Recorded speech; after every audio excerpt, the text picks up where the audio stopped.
right? Anyone who thinks Donald Trump has had an original thought at any point in his life has paid no attention either to his life or the history of the country that you live in, right? He's simply playing into a mentality that's very common, right? This idea that change is done by great individuals who seize the moment, right? That America has crises and problems and some person comes along and fixes them, which is inherently a disempowering narrative, isn't it? It's one that says, you don't have to do anything. All you have to do is put your faith in the power of a leader, allow your will to become his will to become your will. It's an inherently anti-democratic, small d, inherently authoritarian, inherently fascist mentality. And there's another theory of America and another theory of social change, and that theory lives in a building that is literally 2 blocks from the new home of Donald Trump. It resides in the Museum of African American History and Culture, which if you have not had the opportunity to visit it, you should take the time, make the effort, and go. Because in that building, 2 blocks roughly, long blocks, but still, from Donald Trump's new home, where he will spend at least a little time when he's not locked away in Trump Tower or Mar-a-Lago. In that building, one sees the alternative version of America. About crafty Canadians trying to figure out how to sneak into this country to take advantage of our superior health care. Right. We're just worried about these folks, but it's not about race. Remember, it's not about race. It's just about legal and illegal, even though 40% of the people in this country who were quote unquote undocumented didn't even cross the border.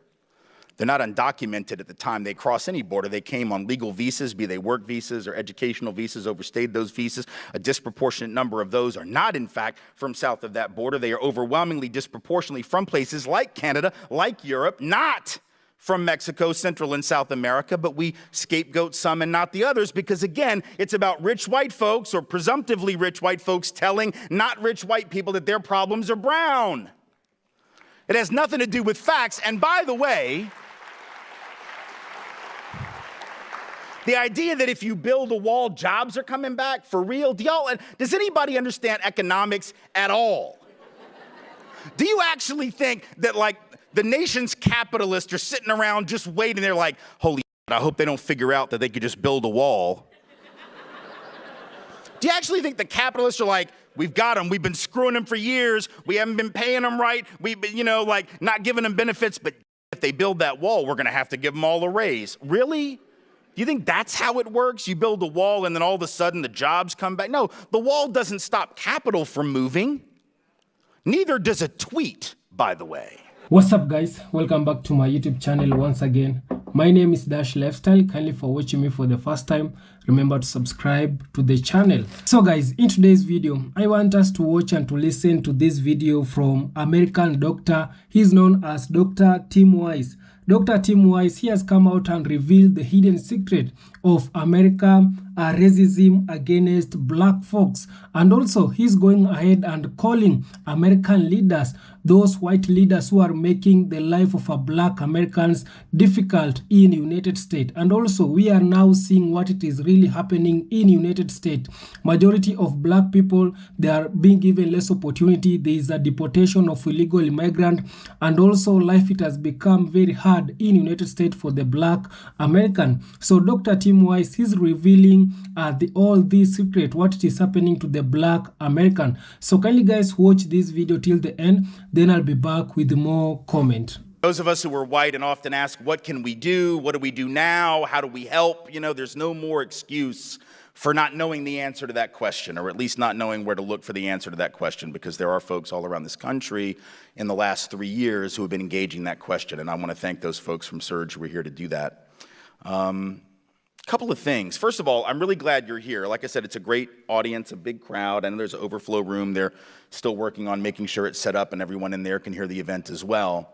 I hope, and not just hope, I really sort of insist, if you get nothing else out of this talk, and I'm going to be here a minute, so you're going to get more, but If you get nothing else out of it, I hope you will learn the importance of not just coming to hear me and other white folks, particularly white males, particularly white, straight, and cisgendered males, and college-educated, upper-middle-class males speak about these issues. I hope you heard some of the other events, right, that are going to be happening, and you know there are events on this campus and in the community all the time that happen where folks of color engage these issues, where women of all colors engage these issues, where LGBTQ folks engage these issues, where working class folks try to engage these issues. And I hope, I really sort of insist that the only way we're going to build a movement for real liberation is when a crowd like this will show up, not just for the white, straight, upper middle class, cisgendered male,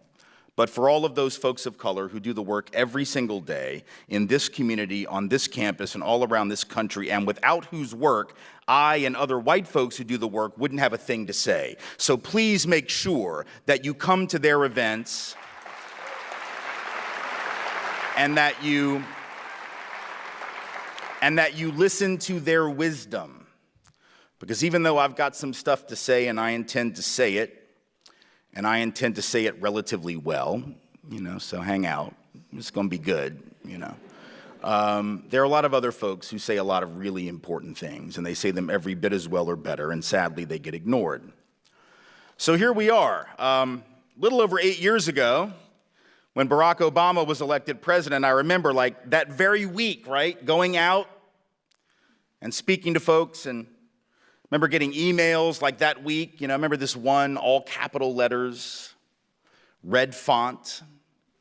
So you know it's going to be bad, right? All capital letters and red font. The person is angry, and they're trying to let you know that they're angry. So the guy's like, ha, ha, ha, ha. Okay, first of all, it's like 6 in the morning. Stop with the ha, ha, ha, right? It's too early for that, right? And he says, you're going to have to get a new hustle because, that's what this is when you're in America. It's always a hustle when you fight white supremacy. That's a great way to get rich and famous and powerful. Speaking up against white supremacy is a hell of a plot. That's a great conspiracy, right? You're going to have to get a new hustle, he said, because now that a black man has been elected president, how could racism possibly be a problem? Yeah, well, a little over 8 years later, I guess we're over that now. We have other problems, right? So here we are, trying to make sense of things, I suppose, and I want to suggest to you a couple of things before we really get into the substance of the remarks, right? One is this isn't just an ideological or philosophical or political debate we're having. There are really, at this particular moment in time, two sort of visions of America and about social change that are at war with one another. And these two particular visions of America and of social change are entirely incompatible with one another. They cannot coexist. One must die in order for the other to live. Make no mistake, there can be no compromise. There can be no playing nice. One must die in order for the other to live. And the two theories of America and social change are basically this. Number one, the sort of great man theory of America and social change, right? Which is a very long-standing theory, this idea that we have problems and along comes some great individual, usually a dude, right? Who's going to solve all of our problems, right? You just elect the right person, you hire the right person, you have the right person in charge of stuff, and things get changed. And that's a very long-standing theory, right? It's actually what we learned, to be honest with you, it's what we were taught, probably going back to like 8th grade American history, because if you think about how we learned history, it was always a collection of quote-unquote great men, right? It was about great generals who fought wars and won certain battles. It was about great founding fathers who created this wonderful country, blah, blah, blah. It was about great entrepreneurs and industrialists who built the economy, right? That's how we learned it. It wasn't a collective history. It was an individual history. Into that historical framework and theory walks a man like Donald Trump, who was all about that mentality, right? Someone who comes in and says, I alone, his words, not mine, I alone can solve the problems of our country. I alone can fix the economy. I alone can defeat ISIS. I alone can handle this problem and that problem and this problem and that problem. So when he says that stuff, it's not like he came up with that, right? Anyone who thinks Donald Trump has had an original thought at any point in his life has paid no attention either to his life or the history of the country that you live in, right? He's simply playing into a mentality that's very common, right? This idea that change is done by great individuals who seize the moment, right? That America has crises and problems and some person comes along and fixes them, which is inherently a disempowering narrative, isn't it? It's one that says, you don't have to do anything. All you have to do is put your faith in the power of a leader, allow your will to become his will to become your will. It's an inherently anti-democratic, small d, inherently authoritarian, inherently fascist mentality. And there's another theory of America and another theory of social change, and that theory lives in a building that is literally 2 blocks from the new home of Donald Trump. It resides in the Museum of African American History and Culture, which if you have not had the opportunity to visit it, you should take the time, make the effort, and go. Because in that building, 2 blocks roughly, long blocks, but still, from Donald Trump's new home, where he will spend at least a little time when he's not locked away in Trump Tower or Mar-a-Lago. In that building, one sees the alternative version of America, and most certainly the alternative version of change in a social context, because what does that building tell us? It tells us about a nation that is about pain amid promise and promise amid pain. It tells of a country where all of the change that has come has been the result of the collective efforts of committed people waiting on no man, on no great leader to solve their problems. When you walk through that museum, you begin to see how change really happens. It does not come from the top, it comes from the bottom. It comes from the people. You walk into that museum and you see you begin at the bottom level. They go down 10 stories and start at the bottom with the enslavement of African peoples and work up. It is both symbolic and more than that. It is suggestive of how history unfolds and how change happens. And by the time you get up there, several levels above, right, you begin to see how the collective change, everything that has made this country anything remotely worth defending or supporting, has been the result of the collective action of people who would not settle for the great man, who would not settle for the great leader, who would not settle for the empty promises and the rhetoric of fools. And so you come into one part, and I don't want to spoil it for you, but tickets are hard to get right now, so it might be a minute before you get in, so I'm going to tell you what I have to tell you. There's a part where you come in, there's a statue of Thomas Jefferson, and it's dark. The lighting's about like it is in this room. It's on purpose, right? Statue of Jefferson, and behind him on the wall, lit up quite a bit better than his statue, right, is an engraving on the wall of words from the Declaration of Independence, which he wrote, of course, at least most of it. And the first part of that, right, all men are created equal, endowed by their Creator with certain inalienable rights, among these life, liberty, and the pursuit of happiness, right? And those words are lit up, and his statue is in the dark, and behind him is something even darker. There's like this structure, and you can't quite tell what it is when you first come in. It's like these sort of dark, looks like boxes of some sort, almost like the size of shoe boxes, and they're all painted dark, and you don't quite know what they are, and you get a little closer, and you begin to see that they're shoebox-sized bricks, basically, right? They look like bricks. They're intended to be bricks, and they all have names on them. And you get a little closer, and you look at what the names are, And if you don't figure it out within a few seconds, the docents will be happy to tell you what the names and the bricks represent if you haven't figured it out already, right? And all of those bricks, hundreds of them, represent the human beings owned by the man who wrote those words, that all men are created equal, endowed by their creator with certain inalienable rights. So you see, truth and justice doesn't come from the great man, because that man, whom we consider quite great in our American history, owned hundreds of other human beings, violated his own principles. The only reason we're here today is because black folks believed his words more than he believed his words. Know that.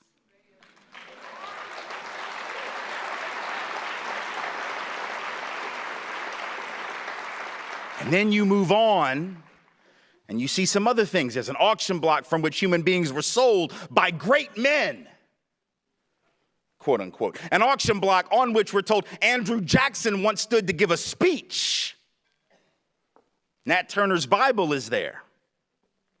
There's an axe handle that used to belong to Lester Maddox, segregationist governor of Georgia, who used to, before he was governor, run folks out of his restaurant with an axe handle who were black.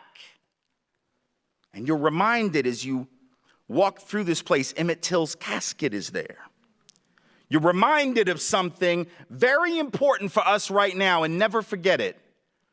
And what is that lesson? That lesson is that folks of color have been overcoming bigger and badder than Donald John Trump for a long time. And if you think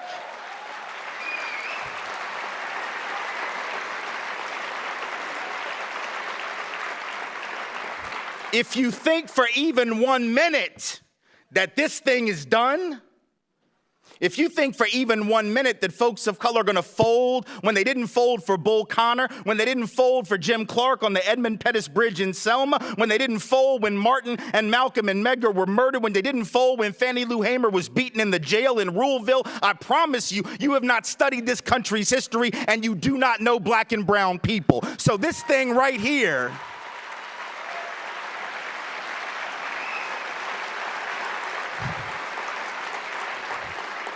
this thing right here is just beginning. This is not the end of anything, it's the start. So welcome to the resistance, and here we go.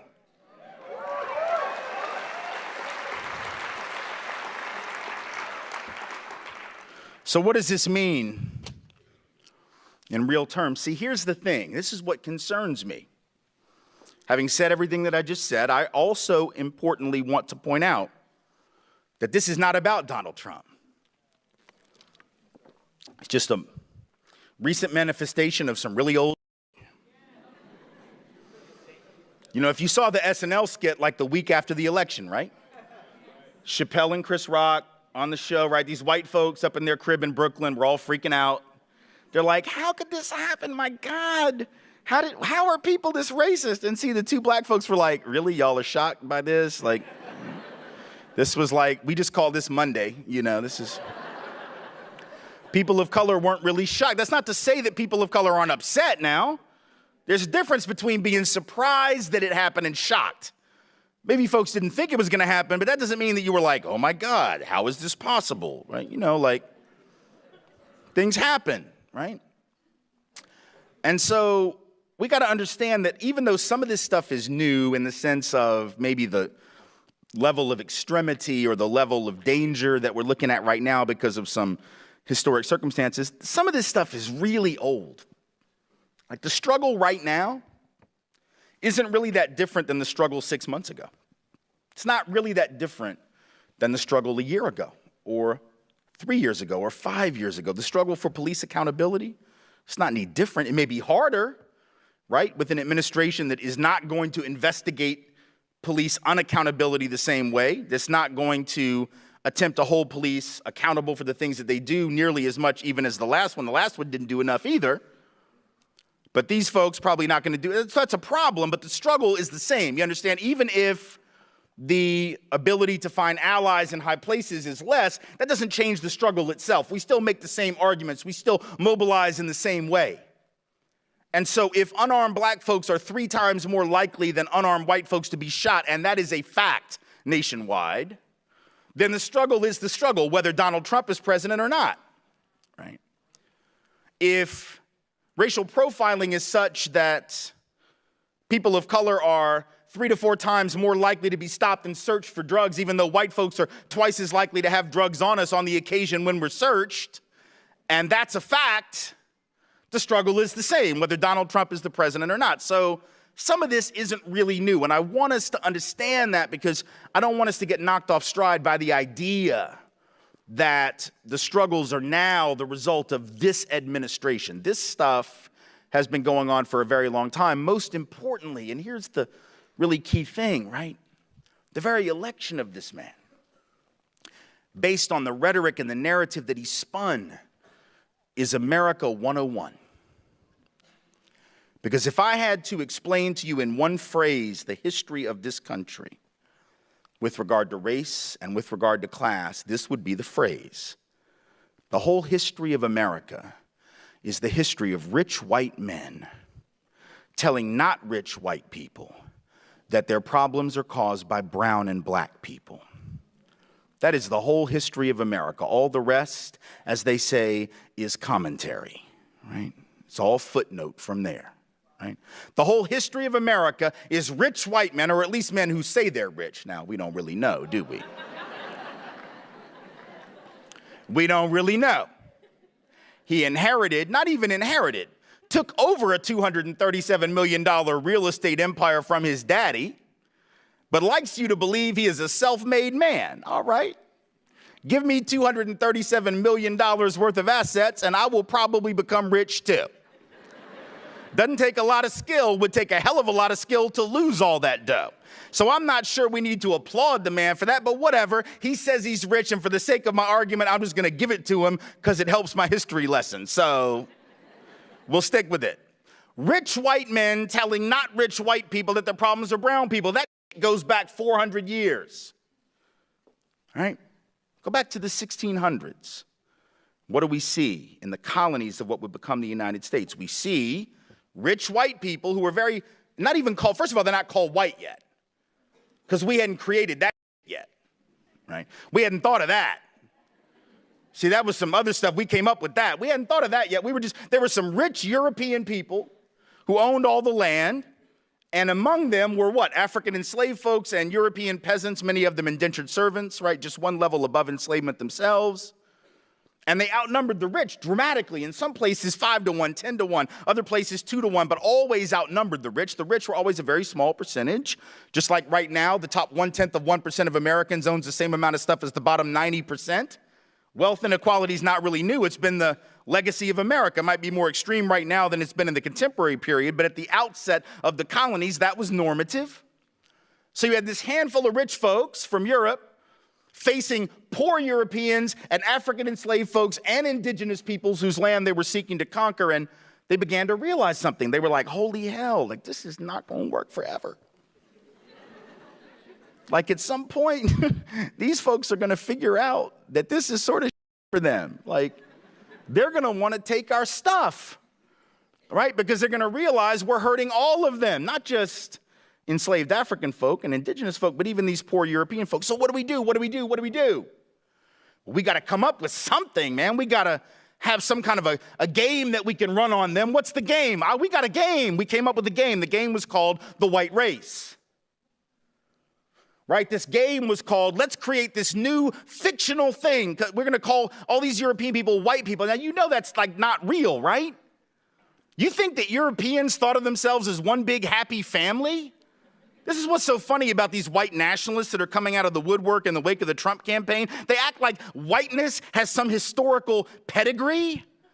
The hell, you think Europeans loved each other? Man, we spent most of our time trying to kill each other. The English hated the Irish hated the English. Northern Italians didn't even think that Southern Italians were Italians. Germans hated everybody. And the world felt the same way about them. Europeans spent most of our time trying to kill each other, or in the colonies of what became the United States, trying to figure out who the witch was. That's the history of Europeans. You're a witch. Well, you're a warlock. Well, we're gonna we're going to burn you at the stake for not worshiping our Lord the right way. That's sort of what we did, right? So the idea that we were one big team called white people is absurd. Whiteness became a concept created for one reason only, and that was to succor poor, working class, immiserated, peasant Europeans into believing that they actually were on the same team as rich people. So if you tell them, oh, well, you know, you're white now. Oh, yeah, I know. Wow. We've been kicking your ass forever, but now we're going to put you on the slave patrol. Oh, yeah. We're going to give you a horse and a badge and a gun and let you keep those black people in line for us, right? And these working class white folks on the slave patrol, the ancient precursor, if you will, to modern policing, right? Working class folks, see, because the police ain't rich and neither were the folks on the slave patrol. It was who rich people hired to protect their from everybody else.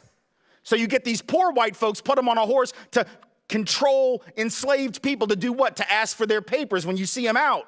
Let me see your papers. Let me see your identification. Who do you belong to? Ultimate stop and frisk, 16 and 1700 style. Racial profiling, 16 and 1700 style, right?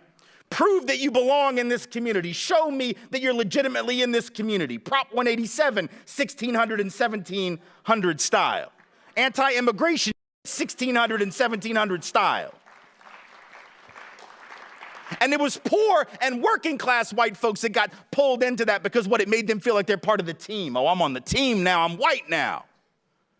For real, because these other white folks, they don't love you.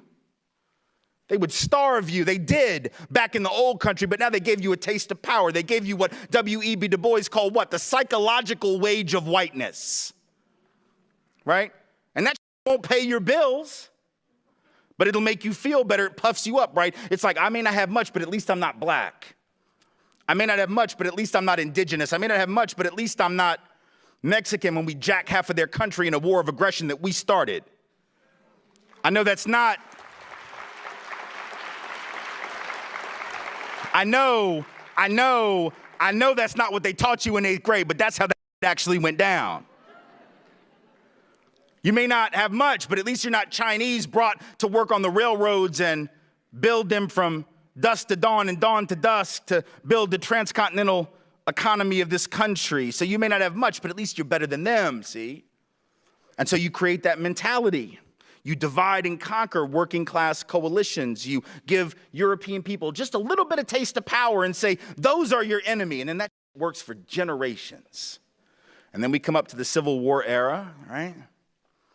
And it's still working, right? My folks from the South, I'm from the South, lived in the South all my life. And the only difference between those of us from the South and the rest of y'all is we know that our stinks, see? For real, like, those of us in the South who are white, we know we have an issue. White folks in California, not always clear on that, so y'all need to get clear.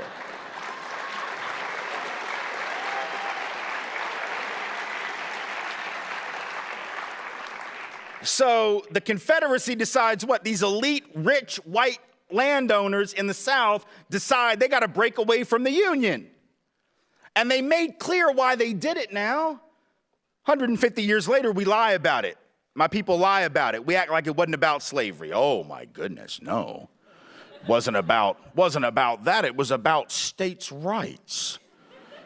Well, what right do you think they were fighting for, Buttercup?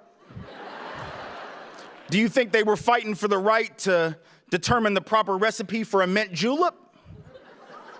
The proper way to smoke a pork butt?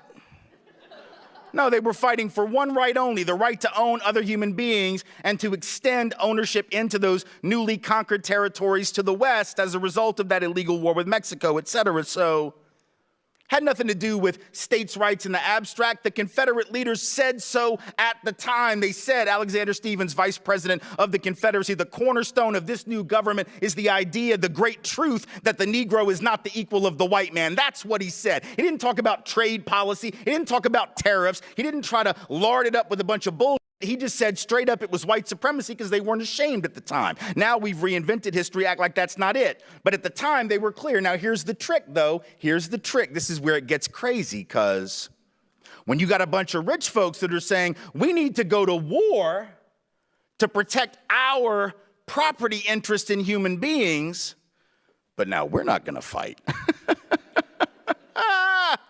Because rich people don't go to war.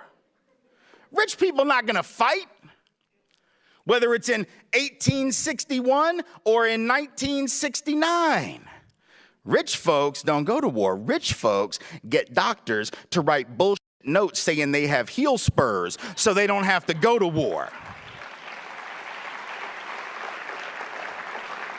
And if you don't know who I'm talking about, Google that shit when we're done. Rich people don't ever fight to protect their stuff. Rich people don't believe in fighting. They believe in getting poor people to fight for them. Every time, every year, every generation, it's poor folks that get sent off to fight and die for rich folks' stuff. And so the rich in the South sent poor people, but how do you do that? How do you convince poor white people to go fight to protect your property interests in slaves? That's a tough trick, right? Because why would you do that, right? Like, why would you go fight for a rich person's property? Like, I'm not rich, but I got a nice house. And for those of you who were students, just because, like, you're students, I probably got more than you. So even though I'm not rich, right, I'm just saying, like, probably, because I've been a little older. I've been around a minute. So if I were to call y'all up on the phone next week because there was, like, an enemy army invading my block or something, and I was like, hey, y'all, look, there's an army. They're coming. Yeah, they got tanks and they're about to take my stuff. But I don't feel like fighting because I just want to sit out on the back porch and have a drink. Why don't y'all come and protect my stuff for me? You'd be like, yeah, I like the speech and all, Tim, but no. Like, that would be it. Like, you wouldn't do it. But these poor Southerners and working class Southerners without a pot to piss in the South, they went and fought, and hundreds of thousands of them died to protect the property of the rich. Why? Because the rich said, hey, if these folks get free, they're going to take your job. No, fool. They already have your job. You get that, right? Because if you're white and you got to charge $1 a day to work on that farm, but the owner can get the black guy or the black woman to do it for free because they own them, guess who gets the gig? The free labor, right? Because people like free, right? Given a choice between free, don't cost me anything, and $1 a day, guess what? The white guy didn't get the job. So in effect, white poor folks would have been better off to help overthrow the system of enslavement and white supremacy and work for a better economic deal. But rich white people held out that psychological wage of whiteness that said you may not have much, but at least you're above them. And then folks settle for that. Fast forward to the labor union movement. Same thing was happening. You had rich corporate owners that actually collaborated with some union leaders in many cases to keep unions segregated. Now that's interesting, isn't it? Why would a labor leader fall for that? Right? Because you got to think about it, but they did, because they would say, oh, well, we can't have black people and Mexicans and Chinese labor in our unions. It'll reduce the professionalism of the working class. No, fool. It'll double the size of your union, right? Which is sort of a good thing. Like when you go out on strike, it'd be good if you had more people, not fewer. Just like a math problem, And also because if you don't bring people of color into your union, what's the boss going to do? The very boss that encouraged you to fight amongst yourselves, that boss is going to hire the very same black and brown folks that you didn't want in your union to replace your happy white ass. And then you're going to get mad at who? The boss? No. You're going to get mad at the black and brown labor who, quote unquote, took your job. See, some shit doesn't change. Rich white folks telling not rich white people that their jobs got taken by people of color. Fast forward to the present. We got somebody swearing that if we can just build that wall, but just that one wall on the southern border, because we don't trip about this one. We just trip about this one, not that one. We're not worried. I guess we're not worried about crafty Canadians trying to figure out how to sneak into this country to take advantage of our superior health care. Right. We're just worried about these folks. But it's not about race. Remember, it's not about race. is just about legal and illegal, even though 40% of the people in this country who were quote unquote undocumented didn't even cross the border.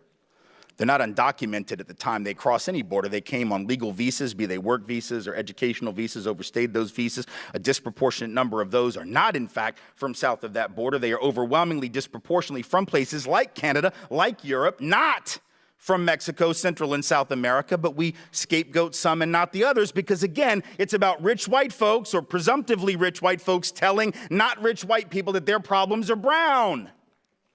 It has nothing to do with facts. And by the way, the idea that if you build a wall, jobs are coming back, for real? Does anybody understand economics at all? Do you actually think that, like, the nation's capitalists are sitting around just waiting? They're like, holy shit, I hope they don't figure out that they could just build a wall. Do you actually think the capitalists are like, we've got them, we've been screwing them for years, we haven't been paying them right, we've been, like, not giving them benefits, but if they build that wall, we're gonna have to give them all a raise. Really? Do you think that's how it works? You build a wall and then all of a sudden the jobs come back? No, the wall doesn't stop capital from moving. Neither does a tweet, by the way.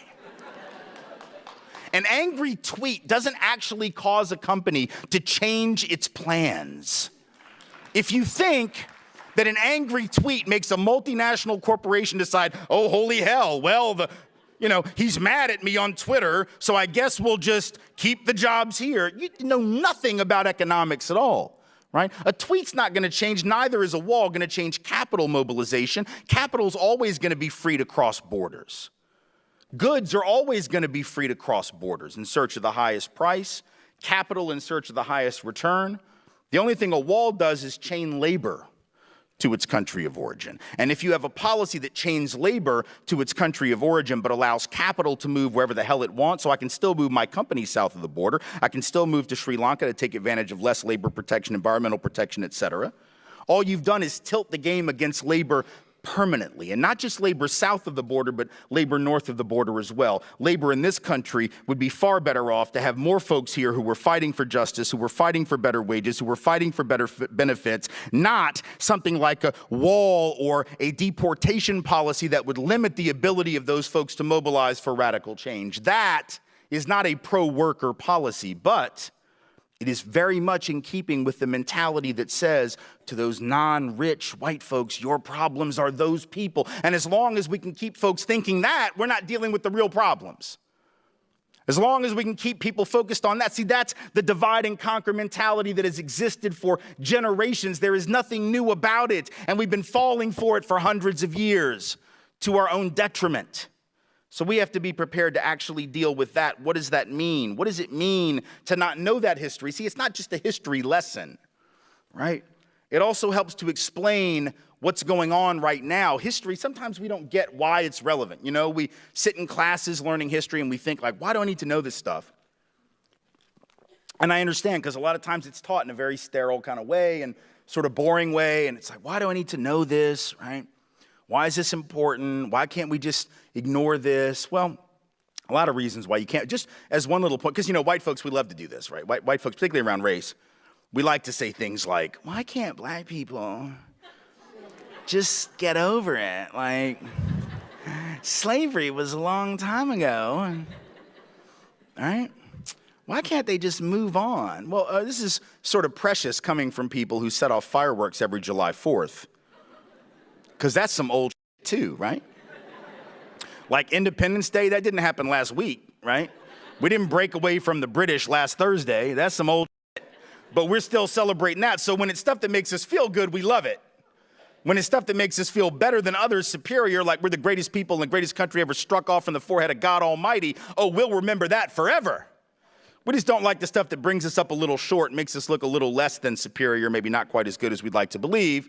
If you don't understand why the past affects the present, particularly around issues like enslavement, putting aside the inheritance of wealth and the lack thereof, part of which is certainly an explanation for why currently the median white wealth is 15 times the median African-American wealth and 11 to 12 times the median Latino wealth. Certainly that has something to do with history, who had access to resources and who didn't. But putting aside that, let's just understand something. The only reason Donald Trump is president right now is because of a little thing called the Electoral College, which was put in place by folks. See, we got this revisionist history that we've been spinning for the last couple of months about the Electoral College. Oh, it was put in there to prevent tyranny. For real, you think? Do you really think that? Because I don't think that. Right? That might have been one of the things that folks were concerned about, but it was also put in because folks like the folks in Virginia, in the bigger slaveholding states, right, didn't want direct democracy or anything even remotely like it because it would have hurt them, because so much of their population was not enfranchised, right? So much of their population in some areas, 40% or over half of the people in some of those slaveholding states were what? Disenfranchised, counted as 3/5 of a human being, not considered people. And if you had anything remotely resembling direct democracy, those states would have been harmed by that. So in fact, the Electoral College was in part a compromise with slaveholding states, states who were dependent upon enslavement as a mechanism of economic development so as to improve their political position vis-a-vis non-slaveholding states. So if you don't understand how slavery, because this is the point, right? Even if you don't think racism was key to Donald Trump's own campaign, which, suggests to me that you might have been asleep for the last several months, even if you believe that, understand that racism in the 1700s, white supremacy embedded in the structure of the country at the founding of the country is most definitely implicated in his election, because without the obeisance to the Electoral College, without that compromise, we know he would not be president right now. So that is why we have to think about the past, and that is why the past affects the present. See, inertia is not just a property of the physical universe. It is also a property of the socioeconomic and the political universe that we have to address. And it's important for us to address that as a systemic matter. See, this is the other problem. We talk about race and racism, right? That I think we got to move through if we're going to be effective. Because ever since the election, it's been very, it's easy, I suppose, for people to, and they ask me this a lot, and you've probably, sort of come up upon these kind of conversations where people are, do you think Donald Trump's a racist? Donald Trump a racist? Are all of his supporters racist? All of these are the wrong questions, right? It isn't really about whether he's a racist or whether his supporters are racist or not. I would never, first of all, assume that all of anybody's supporters are anything. Right? I mean, that would just be ignorant. I would never say like, oh, the only reason you would ever vote for Donald Trump is because you're a bigot. Look, not only are not all of Donald Trump's supporters racist, not all of Hillary Clinton's aren't racist. Let's be clear about that. And in fact, in 2008, I remember there were polls that came out like a month before the election, right, where something like 28% of white Democrats who said, and I assume they were telling the truth, that they were going to vote for Barack Obama in a month or 6 weeks or whatever it was. 28% of white Democrats 6 weeks out from the election said, yeah, I'm going to vote for that guy. But they acknowledged to pollsters that they still believed at least one, if not several, racist stereotypes of black people to be true. So what does that mean, right? It means like, yeah, I don't like a lot of them, but that one's okay. Right? It's racism 2.0, but it's some updated software, but it's running on the old mainframe. It's some of the same old, you just sort of repurposed it, repackaged it. But if I believe that the larger group is dysfunctional, the fact that I carve out an exception for one guy, right, or a handful of people doesn't change that it's still racist. So this isn't about like, oh, this person is awful and this person is great, and these people are awful and these people are great. We're all a mix of awful and great. It's the reality, right? We've all been conditioned to be racist and to be sexist and to be classist and all of this stuff, right? We've been hit with that stuff ever since we were kids. So none of us are completely free from that. The idea that we can divide ourselves into like the racist and the unracist is just nonsense, right? It's not about that. It's like if we ask if Donald Trump is a racist, it's sort of like asking if a drug dealer is also an addict. I don't know. And I don't care, right? It's like with Donald Trump, it's like, I don't know if he gets high on his own supply, but I know what he's selling, right? So at some point, whether or not he's a racist, if he's actually manipulating on the basis of race, if he's using race and racial resentment and racial anxiety in order to get elected, the action is racist. It's not about somebody's core character. And this is something that the right has been manipulating for a very long time. Go back to 1981. There's an audio recording. You can Google this and listen to it yourself. 1981, Lee Atwater, who was for a long time, probably before Karl Rove, the most prominent conservative Republican consultant of the modern era. He had worked for Reagan, he worked for George H.W. Bush, he worked for all the sort of leading conservative Republican candidates through the 80s and into the 90s. He has since died of cancer, and but before all of that, before he got sick, when he was still very much embedded in Republican conservative politics, 1981, there's an audio tape of him where he actually admits this as a strategy, right? He actually is on the tape saying, listen, you know, back in the 1950s, you could say, and you know, it's the N-word, I'm not gonna say it. He says it in the tape like 3 times. You know, he says it over and over and over again. And then he says, but by the 60s, you know, late 60s, you can't say that word anymore. It gets you in trouble. So you start using other words like states' rights and crime and welfare, right? And taxes, right? And he says, and now you're getting so abstract, it sounds like it's all just about economics, but the real purpose and the point here is that black people get hurt worse than white people. So he's admitting, this isn't me saying this about right-wing folks. It's not me saying like, that's what they're doing, right? It's not Ian Haney Lopez, the author of Dog Whistle Politics, saying this is what they're doing. It's the guy who's actually originated the theory and the practice who's saying, yeah, this is the that we do. We just make up words and make up concepts, and we sucker people with these ideas to actually hurt black folks. That is what we do. Now, Lee Atwater apologized for some of that before he died. Other folks have not. They keep doing it. Right? And so when Donald Trump gets up and says, now see, the difference, right, is that like, there's a difference because Atwater was all about the dog whistle and Trump is like about the bullhorn, right? Like the dog whistle is you use coded language, but Trump was just like, screw it, Mexicans are rapists, right? And we're gonna stop Muslims. He didn't really learn all Atwater's lessons. Like Atwater been like, dude, just like, could we talk a minute? Like you're not really doing this right. Like you need to pull back. But by the end of the campaign, he was learning, right?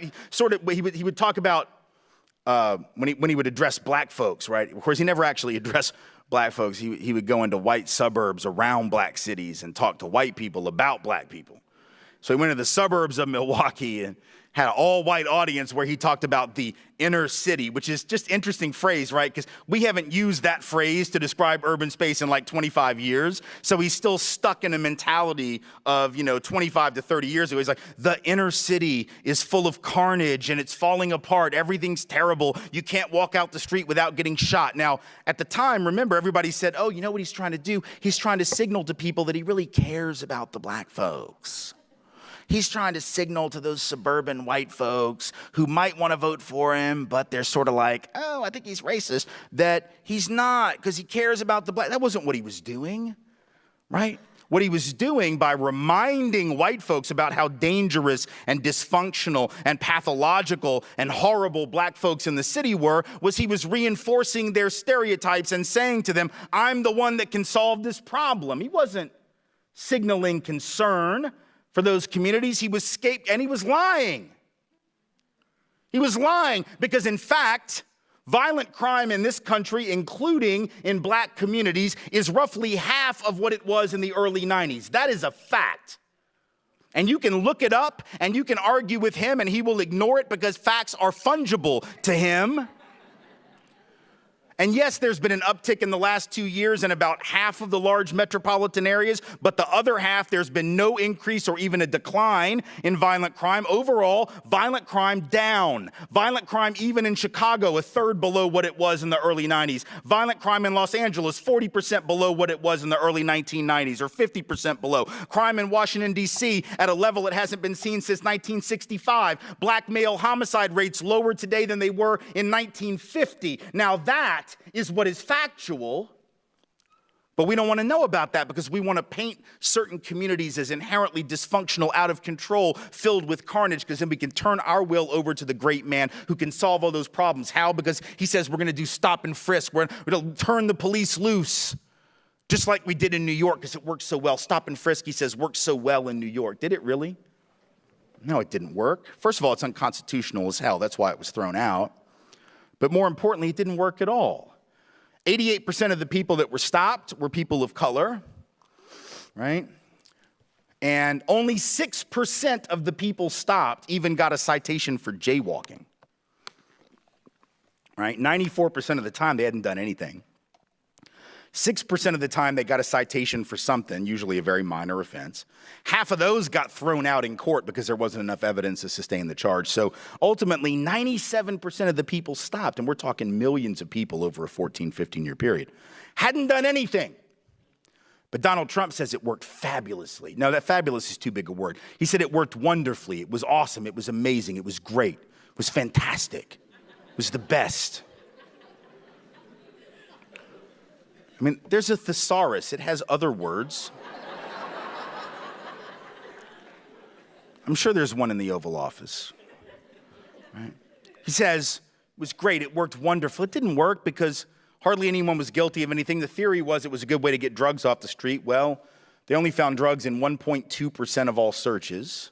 It's not very effective. They actually found drugs more often on the white folks they searched than the black and brown folks they searched.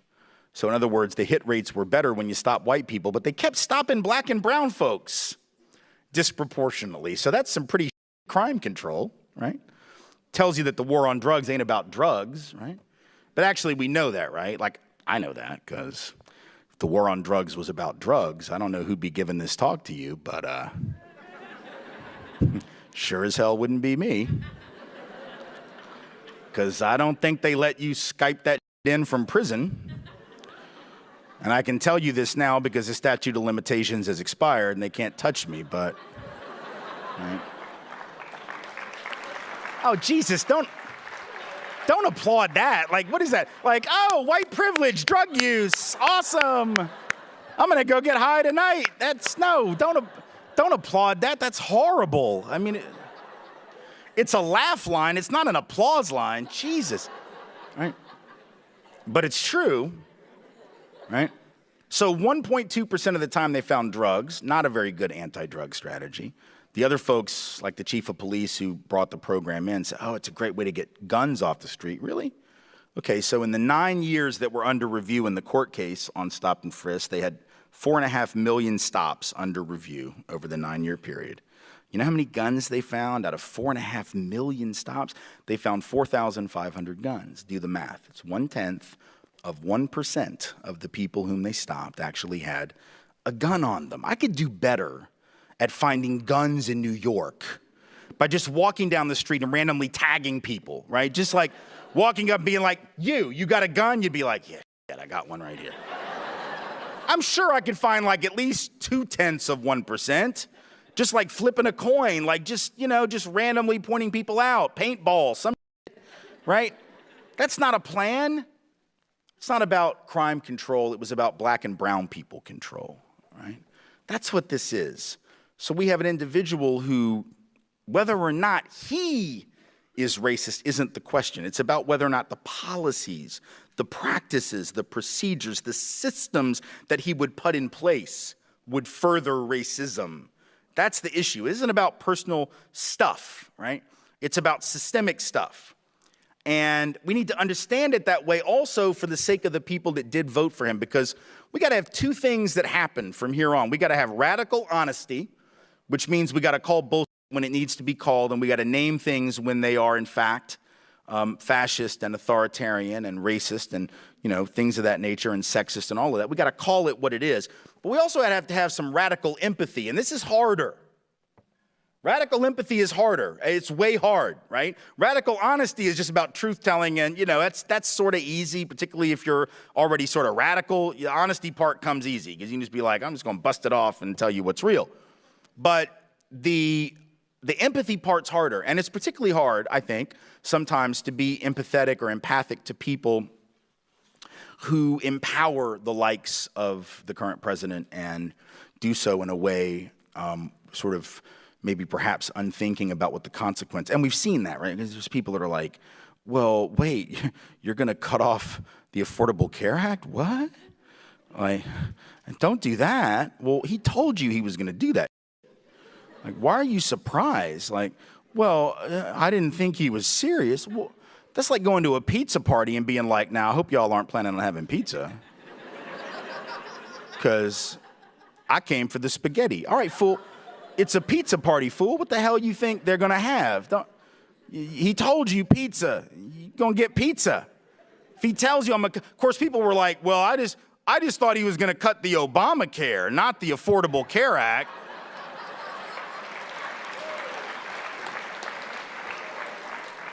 Just the Obama part, just the part where they make me Muslim and issue me a passport from Kenya or whatever the hell that part was. That's what I thought that, you know.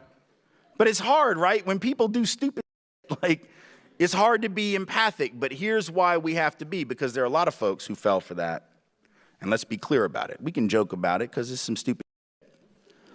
But at the same time now, we have to be real about the fact that there's some folks who got suckered, yes, but you can only sucker people who are in pain. If I'm confident, if I'm in a good place, you're not going to fool me, right? If those peasants back in the 1700s hadn't been struggling and suffering, they couldn't have been fooled that way. If those poor white folks in the South hadn't been struggling, they couldn't have been fooled that way. If those folks on the labor unions hadn't been struggling, they couldn't have been fooled that way, right? We don't act on our best impulses when we're in a bad place. So if you've seen all these reports the last couple of, well, about 6 months to a year, right, about the opioid crisis, right, the heroin crisis and over-the-counter opioid addiction crisis in white America, right, in rural areas, small towns, yes. And there's actually a correlation between the level of opioid addiction and the vote for Trump. There's actually been interesting maps that have been created that show that the areas with the greatest levels of opioid addiction were some of the biggest support for Donald Trump. I don't think that's a coincidence. And I'm not trying to be snarky and say like they're all high and that's why they did it. That's not what I mean. That's not what I mean, right? What I mean is this. What is an opioid? What is it? It's something you take to block pain, right? You take heroin and it blocks pain receptors. You take oxy and it blocks pain receptors. That's what opiates do. Donald Trump is a walking, talking, breathing opioid for millions of white folks. So he comes along and says, you elect me, I'll block your pain receptors, right? You elect me. So guys, I hope you have watched and listened to that powerful speech from American doctor. He's known as Dr. Tim WhYT. Dr. Tim WhYT, he has come out and highlight some of the challenges and the struggles that the black Americans, they are still going through in United States. And also he has come out and revealed racism against black people. Even today, black people, they are still facing kinds of the racism in United States.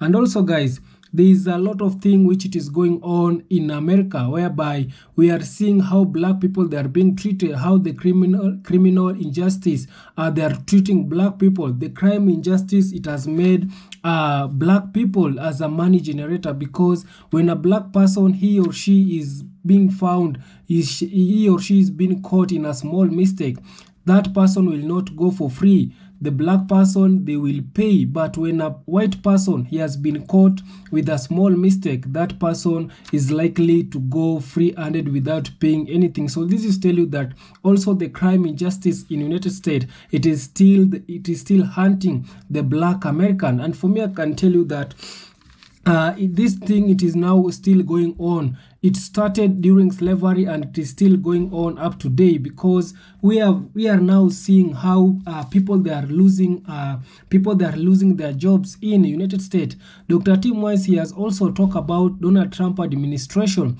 Donald Trump administration is making life to be more difficult simply because they want life to be difficult for also those immigrants, those black people who are coming in United States, so that they can leave United States. And that's why majority of the white people and also black people, they are losing their job. Life, it has become very expensive. Some of the basic commodity also, some people, black people and also the white people, they cannot afford right now. But I'm so glad that I'm not so glad. I'm so this Donald Trump policy, it is not affecting only black people, it is also affecting white people. And we have seen some of the videos whereby white folks that are coming out crying. They cannot pay their bills, they cannot pay their mortgage. it has become also difficult for them to have 3 meals in a day. So this is tell you that life, it has really changed in United States.